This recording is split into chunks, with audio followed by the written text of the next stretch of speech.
This happened long ago. I'm not actually stating it was hell, but it was terrifying and one of the worst sensations I've ever had. I was maybe 7 or 8 years old, 26 now, and being the curious child I was, I had this doubt about what hell looked like. So one night, before I went to bed, I said out loud, "I want to go to hell and see how it is." Honestly, my idea of hell was a fire pit with 1,000 demons torturing people. I mean, I was 7 or 8. I really knew little to nothing about how real pain feels like, and my idea of seeing hell was to visit somewhere hot and really, really red. What I saw was nowhere near that. That same night, I had a strange dream. I remember being in a dark place completely alone, only accompanied by some man I didn't know. I couldn't see his face, it was covered by a cloak. I could see him, but it was like he wasn't even there. It's a weird thing to explain. He was just standing right beside me, like taking care of me, but we weren't interacting and I wasn't even trying to talk to him. Anyway, in that dream, I felt like I was in the real world. It was a quite realistic sensation, and I could have sworn it was the place I lived in, even though it looked nothing like it. But it was not the place nor the loneliness that made it feel like, well, hell. It was the sadness.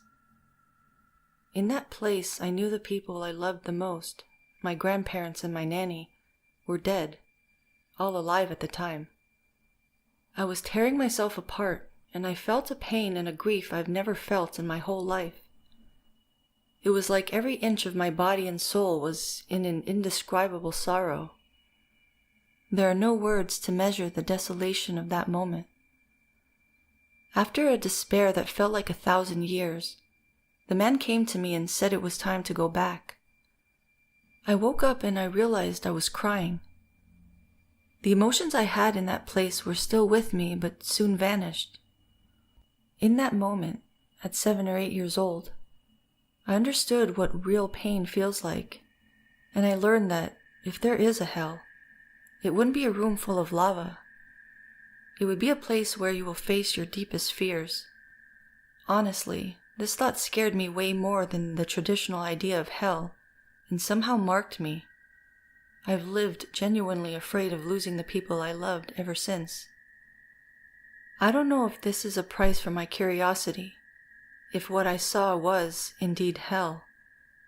But from that moment on, I've had the ability of dreaming about the death of people close to me.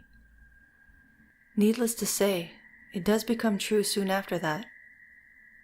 I've also had dreams warning me about all sorts of bad things that are and will be happening, and in a few cases, I've managed to avoid them from actually happening. Honestly, whether it was just a dream or not, there's something I learned from that. If that's what hell feels like, I don't want to be anywhere near it when I'm gone.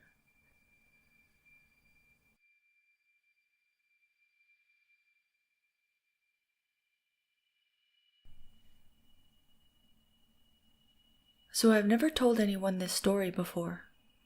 I have lurked this sub for a while and thought I would share my experience. As the title suggests, these events took place way back in 1994. My wife and I were separated during this time, and I was frequently traveling between my home with her and where I was staying at the time. The night in question, we had a huge argument and I left to go back to my place. I didn't want to take the interstate, so I often drove through the country. It always seemed to give me time to think and relax after seeing her and getting so upset. I turned on Mallard Creek Church Road sometime around 2:30 in the morning. As I approached the church the road is named for, I realized I had to pee, like right then. There is a road across the street from the church. It's a dead end with a few houses at the end of it. I turned in and drove perhaps 100 yards and cut off the car and cut off all the lights so no one would be suspicious of what I was doing. Just going to walk over to the edge of the woods and pee. Soon as I let my stream flow, I thought I heard something whisper something, not sure what. I felt the hair on the back of my neck stand up when I heard it again. It said, "You don't belong here." At this point, I zipped up while I was still peeing and started moving back towards the car. Whatever it was said again, "You don't belong here," but much louder than before. I was so scared I ran as fast as I could the last few feet to my car. Whatever was doing the talking or loud whispering did say something else, but I was too busy moving and getting the keys out of my pocket that I couldn't tell you what it said. Those few seconds trying to get in the car and get it started and get out of there seemed like it was in super slow motion. I went back a few days later in the daytime. Nothing to see, just some woods across the street from an old church. I drove down the road to the end, just a few houses back there. I have long wondered what happened that night. Was someone out walking the road and decided to mess with a stranger just stopping to relieve himself on the side of the road? Or did I really not belong there?